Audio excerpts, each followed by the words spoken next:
Ignorance ಇದೆ ಮದ್ದು. ನೀವು ಪ್ರತಿಯೊಂದು ಉತ್ತರ ಕೊಡ್ಲಿಕ್ಕೆ ಹೋದ್ರೆ ಪ್ರಶ್ನೆಗಳು ಜಾಸ್ತಿ ಬರ್ತದೆ. ಕೆಲವೊಂದು ನಿರ್ಲಕ್ಷ್ಯ ವಹಿಸಿ, ಯಾವುದಕ್ಕೆ ಉತ್ತರ ಕೊಡಬೇಕು ಅದಕ್ಕೆ ಮಾತ್ರ ಉತ್ತರ ಕೊಡಿ.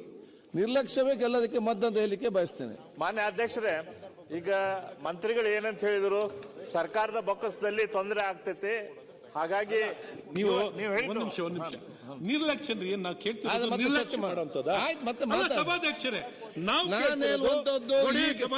ಬಜೆಟ್ ಅಲ್ಲಿ ನೀವು ಬಜೆಟ್ ಅಲ್ಲಿ ಮಾತಾಡಿ, ನೀವು ಬಜೆಟ್ ಅಲ್ಲಿ ಮಾತಾಡಿ. ಇಲ್ಲ ನಿಮ್ಗೆ ಕ್ವಶನ್ ಇಲ್ಲ, ಕ್ವಶನ್ ಮಾತಾಡಲಿಕ್ಕೆ ಅವಕಾಶ ಇದೆ.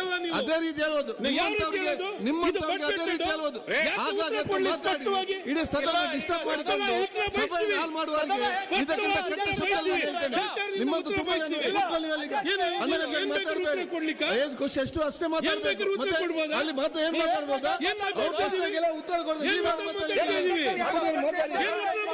ಆಯ್ತು,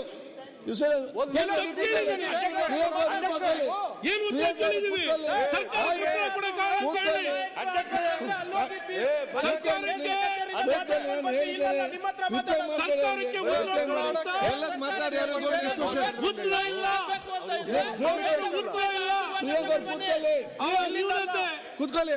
ಕೊಂಡ್ರೆಡ್ಡಿ ಗಣೇಶ್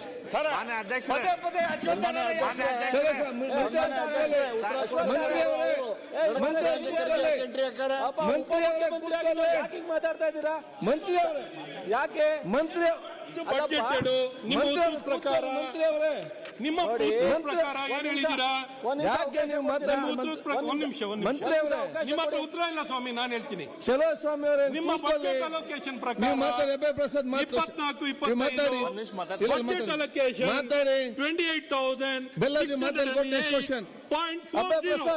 ಅಭಯ ಪ್ರಸಾದ್ ರಿಲೀಸ್ ಮಾಡಿರೋದು 622